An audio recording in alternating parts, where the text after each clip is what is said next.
first, and the airborne, special forces, no, you're going to go to OCS first.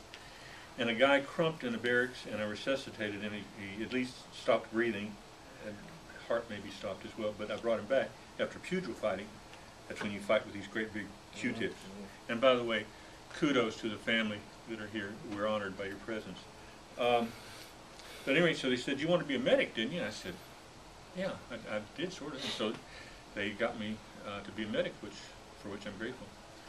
When I first flew into country, the pilot, I don't know if he said this to y'all, but we're landing at wherever in Vietnam, and he said it's 100 degrees and the humidity is 100% and the ground fire is mild to moderate, which was his joke, but we didn't know it. When I first got to, I volunteered for NAM. I went by choice, and I kept getting on smaller and smaller aircraft, which was a very bad sign. I mean, first it was big airplanes and little airplanes and big helicopters and little helicopters, and where was this going to stop? You know, it's going to be a bicycle pretty soon. And just before I got to Hard Steel Alpha Company, I got to thinking, well, if they put me in a clinic somewhere, that'd be okay. I don't think I have to say that I want to go out into the jungle, but the die was already cast. And when I got to Alpha Company, forgive me, 6, it was a hobo camp. I mean, you guys were like, you had scraggly, there was no shining or saluting or polishing or really, yeah, and scraggly beards, and maybe didn't even smell too good. That's before I got there, Fred. Was it baby? And the first night I was there, and this gentleman, did you tell me about that? Someone told me about the paces that y'all put me through the first night. Would you want to elaborate any on that, or you want me to try to capsulate it? Okay, I'll tell a story. Fred gets put in our platoon, okay, and we were going out on a night patrol, okay, and Ron Anderson's the point man. I'm walking back up. Stu was there someplace along the line, and Doc Fred was right behind me. So Ernie, being devilish person that he was, he kind of, I don't know if we planned it or exactly what happened. It was a moonlit night. We're actually, night patrol. We're walking on some type of a trail, which is extremely unusual. Okay, but here's Ernie as the point man. Here's the FNG. Okay, eyes are this big, and Ernie goes like that. I go same thing. Fred's. And I don't see the strip wire, but it's got to be there. We got it. We did that. We acted like there's a punji pit there. We're going. We carried this on for a while at his expense. That's cold. We welcomed him into the 3rd platoon. But yeah. Whatever you do is going to be wrong, probably. But my hat's off to you guys. I like to use the term grunts, if it's okay. That's a term of endearment. Term of respect. It really is. And you guys thought that us medics, we medics, were lifesavers, but we wouldn't have lasted any length of time if you guys didn't protect us and stuff. Suppressive fire and things, keep their heads down on the other side so we could go get somebody wounded.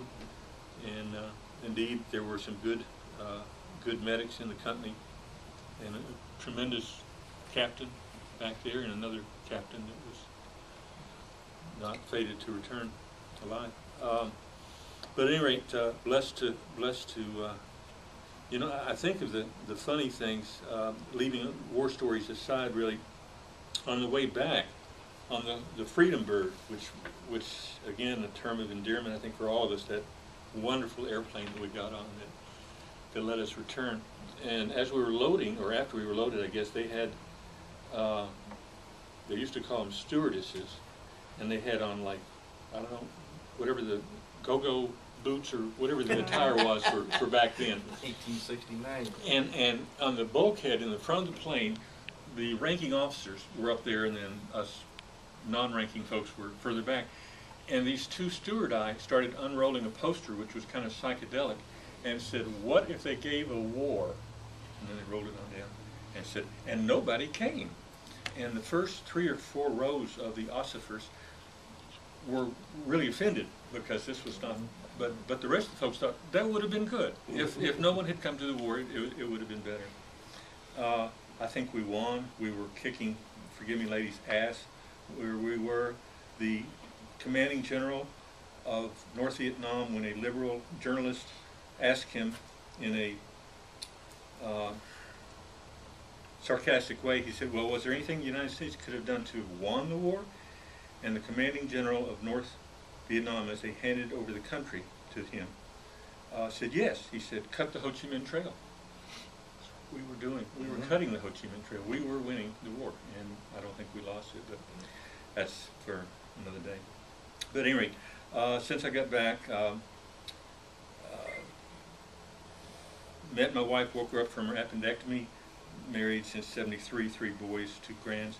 Went to the military medical school, was an Army doctor, flight surgeon for Central South America, Panama, and interested in missions. That's where my heart is, to go overseas. Do that less frequently now. Would like to go over there and stay. Actually, my prayer request is I can find a country where my wife would be willing to spend 4 years in a row rather than just the short terms. And then I'm going to leave her in that country, and I'm going to find another country where I can, no. but really, I'm trying I was to about to ask, how do you get them to do that? well, and I'm quite serious. I can't find where she would like to go and stay. So we get to go on short terms, but I would like to find a place where, and if the Lord does not persuade her in such a fashion, I'm real interested in what's called the Voice of the Martyr countries. It's like Vietnam and North Korea, and places where they're just beating the snot out of the Christians. More Christians have been martyred in the last century than all the other centuries put together. So my heart is for these Christians that are just being treated just like the POWs were up in Hanoi, you know, just torturing them and beating them and all that bad stuff. But did I leave off? Is there one of the topics that can I stop now? Yes, sir.